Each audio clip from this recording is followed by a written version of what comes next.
हमने सरकारी योजनाओं एवं सेवाओं को परिवार पहचान पत्र से जोड़ा गया है। हमारी बिना खर्ची पर्ची के नौकरी देने, ऑनलाइन ट्रांसफर, पढ़ी लिखी पंचायतों और अंत्योदय अभियान की आज पूरे देश में चर्चा है। अपने तीसरे कार्यकाल में हम विकास और जन कल्याण के इस दौर को आगे बढ़ाते हुए समय की जरूरत के अनुसार नए निर्णय ले रहे हैं। हमने हरियाणवी एक को सूत्र मानकर पूरे प्रदेश में समान रूप से विकास कार्य किए हैं और आज हरियाणा विकास के मामले में देश के अग्रणी राज्यों में खड़ा है। साथियों, अब हरियाणा के विकास को हम 3 गुना गति से, रफ्तार से लेकर के जाएंगे। हमने जनसेवा का दायित्व संभालने के बाद पहली कैबिनेट की मीटिंग में ही किडनी के रोग से पीड़ित रोगियों के लिए सभी सरकारी और आज गरीब से गरीब व्यक्ति तक योजनाओं का लाभ पहुंच रहा है। अंत्योदय हमारा संकल्प भी है और लोग आड़े न आए, इसके लिए हमने हैप्पी योजना शुरू की है। गरीब परिवार अब रोडवेज की बसों में सालाना 1000 किलोमीटर तक मुफ्त में यात्रा कर रहे हैं। मुख्यमंत्री विवाह शगुन योजना के तहत गरीब परिवारों की बेटियों की शादी पर 71,000 रुपए तक का सुगन दिया जाता है। गरीबों के सर के लिए प्रधानमंत्री आवास योजना के तहत 47,573 मकान बनाए गए हैं। इसके अलावा लगभग 14,000 मकान बनाए जा रहे हैं।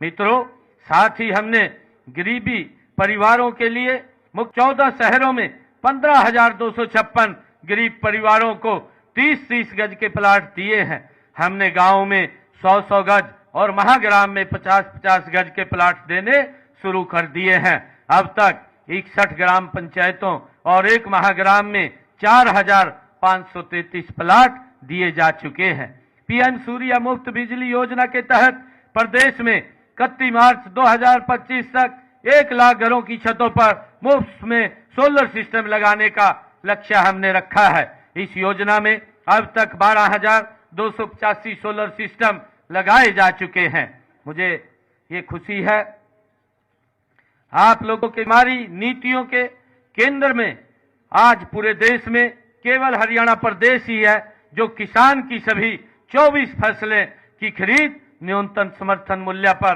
कर है।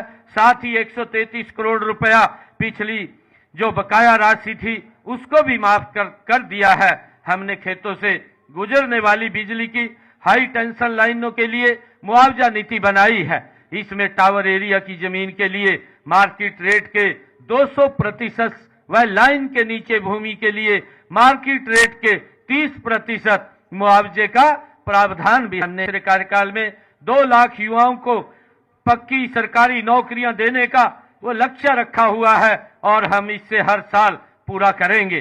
पहले की सरकारों में कैसे ठेकेदारों के हाथों हमारे युवाओं का शोषण होता था, हमने उनको शोषण से बचाने के लिए कानून बनाकर युवाओं के भविष्य की भी सुरक्षित किया है। अब रिटायरमेंट की उम्र तक उन्हें कोई हटा नहीं पाएगा।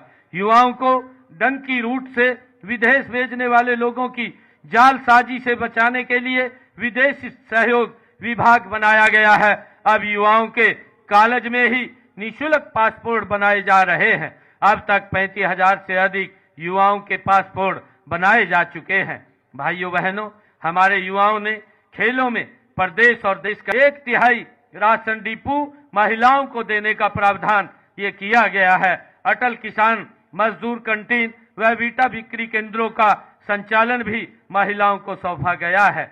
भाइयों बहनों, उद्योग हमारी अर्थव्यवस्था का मूल आधार है। किसी भी प्रदेश में औद्योगिक निवेश के लिए पहली जरूरत सहिष्णुता के साथ साथ उन बदलावों का साक्षी रहा है जिनसे हर आदमी का जीवन सरल, सुगम और सुरक्षित हुआ है। मैं आपको विश्वास दिलाता हूं कि हरियाणा आने वाले समय भी विकास, उन्नति और उत्कृष्टता का उदाहरण बनेगा। मैं अंत में पुनः रेवाड़ी की इस भूमि से अपने पूरे हरियाणा परिवार को 76वें गणतंत्र दिवस की हार्दिक बधाई और शुभकामनाएं देता हूं।